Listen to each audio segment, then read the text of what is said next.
મોદી અને અમિત શાહ એક મંચ પર જોવા મળશે। 20 માર્ચે એસજીવીપીના કાર્યક્રમમાં બંને નેતાઓ હાજરી આપશે। પીએમ મોદી વર્ચ્યુઅલી એસજીવીપીના કાર્યક્રમમાં જોડાશે। અમિત શાહ કાર્યક્રમના મુખ્ય મહેમાન તરીકે હાજરી આપશે। શાસ્ત્રી મહારાજના જીવન ચરિત્ર પર લખાયેલા પુસ્તકનું વિમોચન કરશે। એસજીવીપીના ભાવવંદન પર્વની ઉજવણી કરવામાં આવશે। દેશભરમાંથી 100થી વધુ સાધુ સંતો પણ અહીંયા ઉપસ્થિત રહેવાના છે। તો વધુ માહિતી સાથે સંવાદદાતા પ્રણવ પટેલ અમારી સાથે જોડાયા છે। પ્રણવ, 20મી માર્ચે એસજીવીપીના કાર્યક્રમમાં અમિત શાહ અને પ્રધાનમંત્રી નરેન્દ્ર મોદી બંને એક સાથે જોવા મળશે। આ કાર્યક્રમની રૂપરેખા શું રહેશે? પંકજ, ચોક્કસ મનાય કે જે રીતે પરોક્ષ અથવા અપરોક્ષ રીતે નરેન્દ્ર મોદી અને અમિત શાહ સતત ગુજરાતના પ્રવાસે જોવા મળી રહ્યા છે। 2 દિવસથી ગુજરાતના બંને જે દિગ્ગજ નેતાઓ છે તે ગુજરાતમાં છે। તે ફરી વખત 20મી માર્ચે એસજીવીપી ગુરુકુળ જે છારોડી સ્થિત છે ત્યાં જે શાસ્ત્રી મહારાજ છે તેના જીવન ઉપર લખાયેલા પુસ્તકનું વિમોચન કરવા માટે દેશના પ્રધાનમંત્રી વર્ચ્યુઅલી જોડાશે। તો સાથે જ દેશના ગૃહમંત્રી અને ગાંધીનગર લોકસભાના સાંસદ અમિત શાહ એ ખુદ ત્યાં ફિઝિકલી તેઓ હાજર રહેશે। મુખ્ય મહેમાન તરીકે તેઓ ત્યાં ઉપસ્થિત રહેશે અને બંને આ મહાનુભાવોની ઉપસ્થિતિમાં કાર્યક્રમ યોજાશે। પરંતુ ચોક્કસ મનાય કે વિધાનસભા ચૂંટણીનું આ પર્વ છે, આ વર્ષ છે, તેને લઈને સતત બંને જે દિગ્ગજ નેતાઓ છે તે ગુજરાતના પ્રવાસે જોવા મળી રહ્યા છે અને એ પણ માનવામાં આવી રહ્યું છે કે ક્યાંક કોઈ ના કોઈ રીતે કે કોંગ્રેસના નેતાઓ ગુજરાતમાં સતત ભારતીય જનતા પાર્ટીના નેતાઓ સતત ગુજરાતમાં રહે તે પ્રકારનું આયોજન છે તે બંને નેતાઓ છે ભારતીય જનતા પાર્ટીના અહીં કરી રહ્યા છે અને તેને લઈને અમિત શાહ અને પ્રધાનમંત્રી અહીં ગુજરાતની મુલાકાતે છે આવવાના છે। જી પ્રણવ, આપ અમારી સાથે જોડાયેલા જ રહેશો। વાત કરીશું નરેશ પટેલની।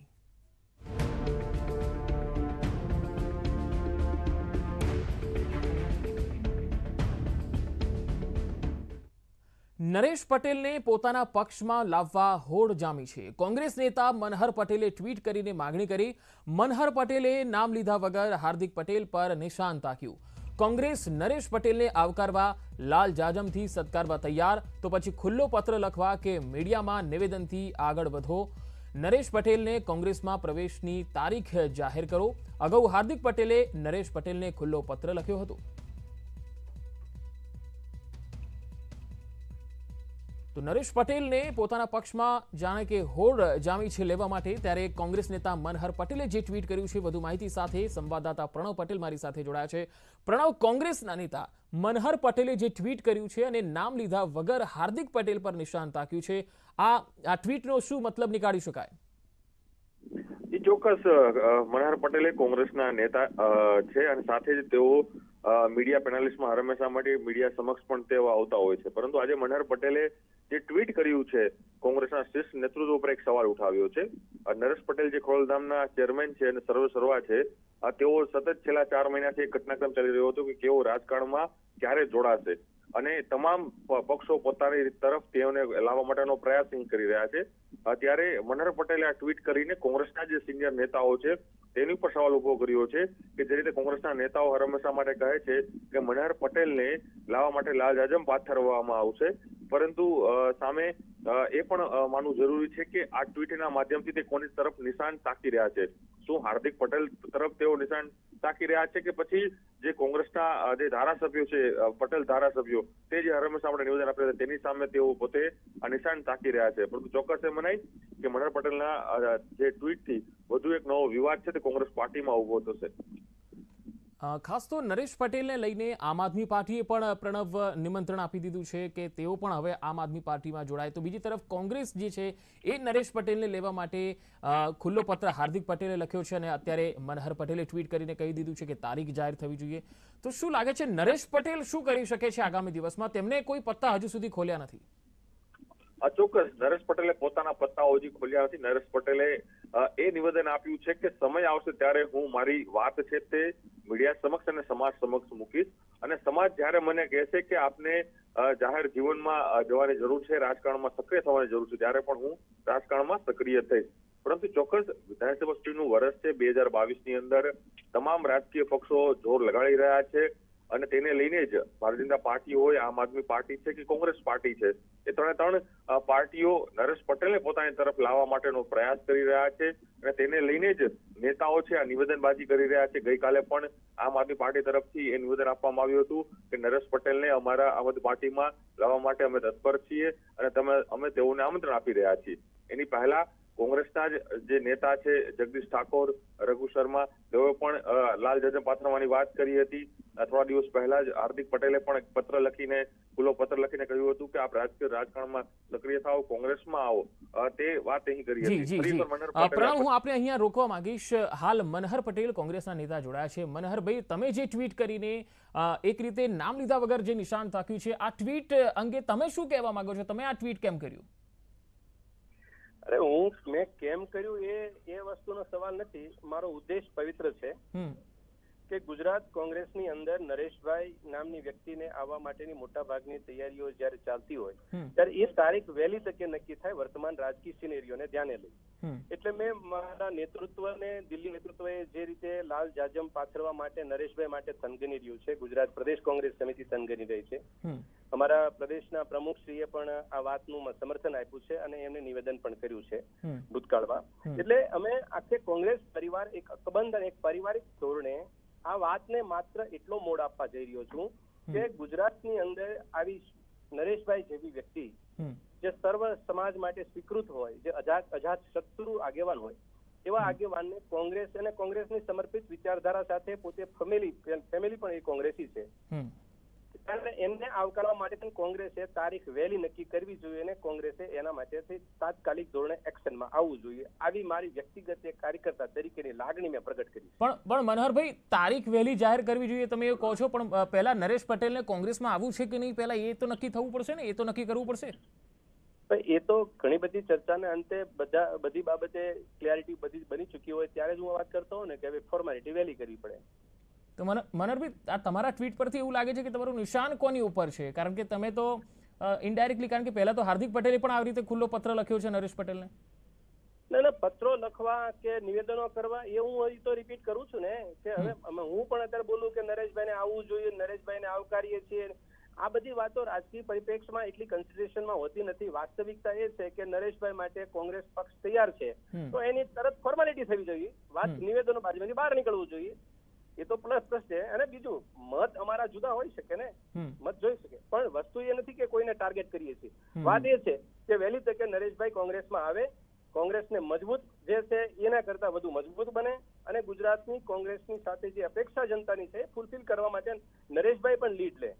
જો મનહરભાઈ, નરેશભાઈ પહેલા પણ કહી ચૂક્યા છે કે મારી સાથે કોઈ પણ પાર્ટીએ હજુ સુધી કોઈ પણ પ્રકારની વાત નથી કરી, બરાબર. હાર્દિક પટેલ ખાલી પત્ર લખીને તેમને આમંત્રણ આપી રહ્યા છે. તમે ટ્વીટ કરીને કહ્યું છે કે તારીખ જાહેર થવી જોઈએ. તમને નથી લાગતું કોંગ્રેસની ટોચની નેતાગીરીએ આ મામલે થોડું ઝડપથી વાત કરવી જોઈએ? નહીં તો કોઈ બીજી જ પાર્ટીમાં ના જતા રહે, કોઈ બીજી પાર્ટી પહેલા તક ના ઝડપી લે? તમારી પાસે જે ઇન્ફોર્મેશન હશે કદાચ, પણ એ વાત એવી નથી કે નરેશભાઈની પાસે કોઈ વાત નથી કરી. નહીં, નરેશભાઈએ પોતે જ કીધેલું છે મનહરભાઈ, નરેશભાઈએ પોતે જ આ વાત કરેલી છે કે મારી સાથે હજુ કોઈ પણ પાર્ટીની એવી કોઈ વાત નથી થઈ. એ ભૂતકાળમાં કરી છે. ત્યારે વર્તમાન પરિસ્થિતિની અંદર નરેશભાઈને ત્યાં આગળ પણ અમારા શિર નેતૃત્વના આગેવાનો ત્યાં માતાજીના દર્શને ગયા ત્યારે વાત કરી હતી. ઘણી વખત વાતચીત થઈ ગઈ છે. એ પ્રશ્ન અસ્તાને નથી. એ પ્રશ્ન છે કે થોડું કોંગ્રેસની અંદર નરેશભાઈ જેવી હસ્તી આવે. જો મનહરભાઈ, હાર્દિક પટેલે જે પત્ર લખ્યો હતો આ મુદ્દે નરેશભાઈ પટેલે શું નિવેદન આપ્યું હતું, હું આપને સંભળાવું. નથી, મને હમણાં જ વાત કોકે કરી અને આવા આમંત્રણ મને દરેક પક્ષમાંથી આવે છે અને યોગ્ય સમયે હું નિર્ણય લઈશ. આંદોલન કરવાની વાત છે એની મને કોઈ ખ્યાલ નથી, પણ જે દીકરા દીકરીનો જે કેસ છે એ સરકાર મને હજી લેટર મળ્યો નથી. મને હમણાં જ વાત કોકે કરી અને આવા આમંત્રણ મને દરેક પક્ષમાંથી આવે છે અને યોગ્ય સમયે હું નિર્ણય લઈશ. આંદોલન કરવાની વાત છે એની મને કોઈ. જો મનહરભાઈ પટેલ, તમે પણ સાંભળ્યું કે નરેશ પટેલે એ વાત કરી છે કે આવા આમંત્રણો દરેક પાર્ટીમાંથી આવતા હોય છે, ઓફિશિયલી કઈ નથી. અરે ભાઈ, હું તમને એ કહેવા માંગુ છું કે એ પત્ર મળ્યો નથી કે મળ્યો છે એ સ્થાને છે. ખુલ્લા પત્રો લખીને આમંત્રણ આપવાનો થોડા મોટા આગેવાનને ખુલ્લું પત્ર લખીને આમંત્રણ આપ્યું એક ઔપચારિકતાનો ભાગ છે. વાત એ છે કે વર્તમાન પરિસ્થિતિની અંદર ઘણી બાબતે આપણી ચર્ચાઓ અમારી કોંગ્રેસ પક્ષની અને શીર્ષ નેતૃત્વની બની ચૂકી છે અને એની અંદર નરેશભાઈને કોંગ્રેસમાં આવવા માટે છે આમંત્રણ આપ્યું છે, કઈ ને કઈ સંમતિ બતાવેલી છે, કઈ ને કઈ રીતે આ વાત આગળ વધી ચૂકી છે. હવે વાત એ માત્ર છે કે આની ઔપચારિકતા પૂર્ણ થાય અને વહેલી તકે કોંગ્રેસની અંદર નરેશભાઈ આવે. આ કાર્યકર્તા તરીકેની એક મારી લાગણી. જો મનહરભાઈ, તમે કહો છો કે વારંવાર મુલાકાત થઈ છે, ટોચના નેતાઓ પણ એમને મળ્યા છે, તો નરેશભાઈએ શું વાત કરી, તેમની શું ઈચ્છા તેમણે વ્યક્ત કરી છે? નરેશભાઈની લાગણી કોંગ્રેસ સાથે જોડાવાની છે. તો તેમણે શું કહ્યું છે, ક્યારે જોડાશે? હું તમને એ તો કહું છું ને કે એના માટે તો મેં લાગણી વ્યક્ત કરી પક્ષ સાથે. એ જ વાત છે ને, એ જ વસ્તુ છે. અમારા રઘુ શર્માજીએ જે વાત કરી કે નરેશભાઈ માટે લાલ કાર્પેટ કોંગ્રેસ બિછાવશે. અમારા પ્રમુખશ્રીએ કીધું કે લાલ જાજમ બિછાવશું નરેશભાઈ જેવી વસ્તી આવતી હોય તો બંને બાજુ ઇક્વલ પરિસ્થિતિ સારી છે, કમ્પ્લીટ છે. મારી લાગણી માત્ર એનાથી આગળ વધી અને તારીખ વહેલી આવે અમારી, અને જેથી કરીને ગુજરાતની અંદર વર્તમાન પરિસ્થિતિની અંદર કોંગ્રેસ પોતાનું કામ કરવા લાગે અને કાર્યકર્તા ઉપર એક અનવો જુસ્સાનો અસર થાય. આ માત્ર ને માત્ર આ ચર્ચાનો એટલો અર્થ છે કે તારીખ વહેલી નક્કી થાય. That finish. જો અત્યારે તમે જે મનહરભાઈ ટ્વીટ કરીને જે જાણકારી આપી છે, તમે જગદીશભાઈ ઠાકોરને મળીને અથવા તો ટોચની નેતાગીરીને પણ કરી શકો છો. સોશિયલ મીડિયા પર તો આ એક જાતનો બળાપો જ કહી શકાય. ના, તમે અર્થઘટન કરતા હોય તો વાત નહીં, અર્થઘટનની વાત નથી. આ ઘણી વખત શું થાય છે, કોંગ્રેસના નેતાઓ સોશિયલ મીડિયાના માધ્યમથી બળાપો કાઢતા હોય છે. ઘણી વખત એવી વાત નથી. તમે આને આ વસ્તુની અંદર રાજકીય છે જ નહીં. મેં રાજકીય હોતો તો બંનેને ટ્વીટ કરવા માટે, રાજકીય નથી. આ ઇમોશનલી આ વાત છે. પક્ષને નેતૃત્વને સાથે ચર્ચા અને નરેશભાઈ સાથે ચર્ચા એ ઓલરેડી ચાલી રહી છે. એના લઈને તારીખ વહેલી થાય અને આ બાબતમાંથી સારું વાતાવરણ સર્જે. કોંગ્રેસના પરિવારમાં કોંગ્રેસનું પારિવારિક વાતાવરણ ગુજરાતને કઈ રીતે ફાયદામાં થાય છે એનો અંશ માત્ર એટલો છે. આપણે રાજકીય વાતોના બે ઊંધા સીધા સવાલો પૂછીને કંઈક મટીરિયલ બટરવાની વાત હોય તો એવી વાત મારામાં નથી. જો મનહરભાઈ, ગઈકાલે આમ આદમી પાર્ટીની પણ રાજકોટની અંદર એક રેલી હતી અને એમાં એ વસ્તુની ચર્ચા શું લેવા દેવા? નહીં, હું એટલા માટે કહું છું કારણ કે એમાં ઈસુદાન ગઢવીએ પણ નરેશ પટેલને આમંત્રણ આપ્યું. શું કરે ન કરે એની મને શું લેવા દેવા ભાઈ? હું તો કોંગ્રેસનો આગેવાન છું. નરેશભાઈને બીજા 50 માણસો મળતા હોય છે, એનાથી શું કન્સર્ન કોંગ્રેસના લીડરને? નહીં, એટલે હું આપને એ કહું છું કે કદાચ એવું તો ના થાય ને. હું એ કહું છું તમે મને આપો છો એના. નહીં મનહરભાઈ, મારો સવાલ પૂછો ને જવાબ. મનહરભાઈ, હું આપણે એ જ સવાલ કરી રહ્યો છું કે બાકીની પાર્ટીઓ પણ નરેશભાઈને ઇન્વાઇટ કરી રહી છે, તો એમાં એવું તો નહીં થાય ને કે કદાચ હું આપને એ કહું છું કે તો આપ એ કહી શકો મને આગામી કેટલા દિવસોની અંદર નરેશભાઈ પટેલ સાથે આપની ટોચની નેતાગીરી વાતચીત કરશે અને પાર્ટીમાં લેવા માટે એમને વાતચીત કરશે? સમયે એ થશે. મેં મારી લાગણી જે બતાવી છે એ જ લાગણી તમે મારી પાસે અપેક્ષા રાખો છો. એટલે એ જ વસ્તુ, એ જ તારીખ વાત કરું છું કે ગુજરાત કોંગ્રેસ અને દિલ્હી હાઈકમાન્ડ અમારું જે છે એ સલાહ મસૂરા કરીને વહેલી તકે તારીખ આવતી હોય 25, તો હું એ ઈચ્છું છું કે 23 થાય. મારી લાગણી એ છે. પ્રશ્ન નથી આવવાનો નથી. જી મનહરભાઈ, આપની જે લાગણી છે, આપની જે ઈચ્છા છે, આગામી દિવસોમાં એ ઈચ્છા ફળીભૂત થશે એવું કહી શકાય? બિલકુલ. થેન્ક યુ સો મચ મનહરભાઈ અમારી સાથે જોડવા માટે. તો નરેશ પટેલને પાર્ટીમાં લેવા માટે આમ આદમી પાર્ટી હોય કે કોંગ્રેસ હોય આમંત્રણ તો આપી ચૂકી છે. જોકે મનહરભાઈએ ટ્વિટરના માધ્યમથી એક લાગણી વ્યક્ત કરી છે કે કોંગ્રેસની ટોચની નેતાગીરીએ તુરંત અને વહેલી તકે તારીખ જાહેર કરવી જોઈએ કે ક્યારે નરેશભાઈ કોંગ્રેસની અંદર જોડાશે. તારીખ વહેલી નક્કી થાય એ ખૂબ જરૂરી છે. તો આ મામલે કોંગ્રેસના પ્રદેશ પ્રમુખ જગદીશ ઠાકોરે શું પ્રતિક્રિયા આપી હતી, આવો સાંભળીએ. કોંગ્રેસમાં સારા લોકોનું હાર્દિક સ્વાગત છે. સામાજિક આગેવાનો જે કોઈ આ કિન્નાખોરીવાળી સરકારની સામે લડવા માગતા હોય, જે ગુજરાતને સરસ મજાનું લોકશાહી ઢબે રાજ ચલાવવા માગતા હોય અને કોંગ્રેસની વિચારસરણી ધરાવવા માગતા હોય એવા તમામ લોકોને ખુલ્લું આમંત્રણ આપેલું છે. અને વ્યક્તિગત નરેશભાઈ માટે પણ મેં મીડિયામાં વાત કરી છે કે નરેશભાઈ જેવા લોકો રાજકારણમાં આવે તો એ રાજકીય લોકોને પણ ફાયદો થાય, ગુજરાતને પણ ફાયદો થાય, એ મારું માનવું છે. આગળ વધુ સમાચારો પર નજર કરીશું. હાલ રોકાઈશું એક બ્રેક માટે.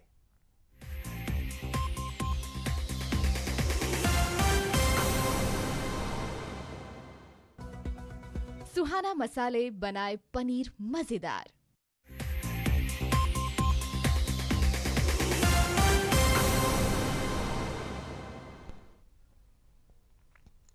Welcome back.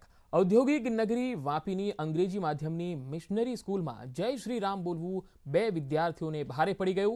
આમ કરવા બદલ શાળાના સંચાલકોએ વિદ્યાર્થીઓને સ્કૂલમાંથી કાઢી મૂકવાની ધમકી આપી તેમજ વિદ્યાર્થીઓ પાસે માફીનામું લખાવ્યું. ઘટનાની જાણ થતાં જ વાલીઓ અને હિન્દુ સંગઠનોના કાર્યકર્તાઓમાં રોષ વ્યાપી ગયો. હિન્દુ સંગઠનના કાર્યકર્તાઓ અને વાલીઓએ શાળાના સંચાલકો સમક્ષ ઉગ્ર રજૂઆત કરી હતી.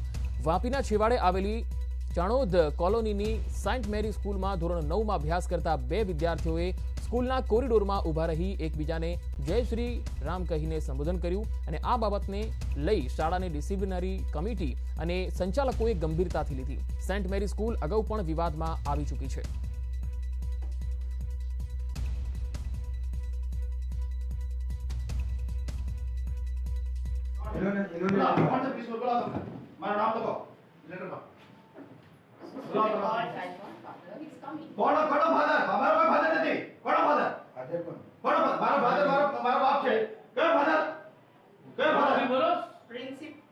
પ્રિન્સિપલ બોલો કોણ ફાધર? મારો કોઈ ફાધર નથી. મારો ફાધર મારો બાપ છે.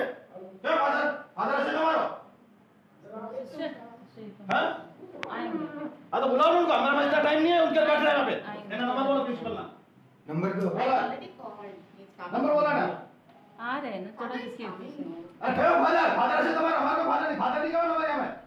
कौन फादर? प्रिंसिपल बोलने का. प्रिंसिपल बोला. आज तो વધુ માહિતી સાથે વલસાડથી સંવાદદાતા ભરતસિંહ વાઢેર જોડાયા છે. ભરત, 2 વિદ્યાર્થીઓને જય શ્રી રામ બોલવું ભારે પડી ગયું ત્યારે આ મિશનરી સ્કૂલના સંચાલકો જે છે તેઓ શું કહી રહ્યા છે? શું અત્યાર સુધી કોઈ એક્શન લેવામાં આવ્યું છે ખરું?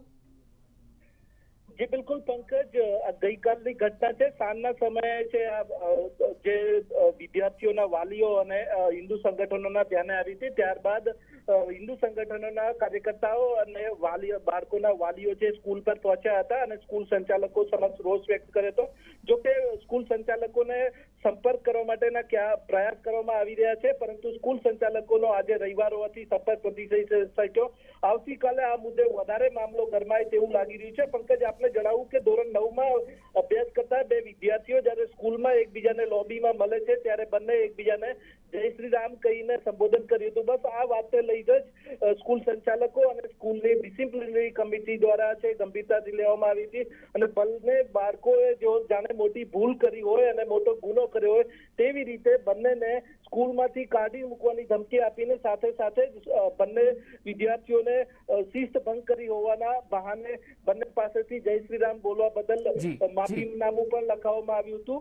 અને આ વાતની જાણ થતાં સ્કૂલના જે વિદ્યાર્થીઓ હતા તેમના વાલીઓ અને હિન્દુ સંગઠનોના કાર્યકર્તાઓ સ્કૂલ પર પહોંચ્યા હતા અને સ્કૂલ સંચાલક. જી ભરત, આભાર સમગ્ર માહિતી આપવા માટે.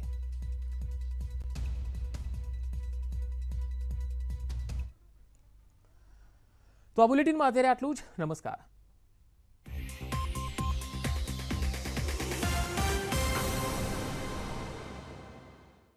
ટીડીઓનું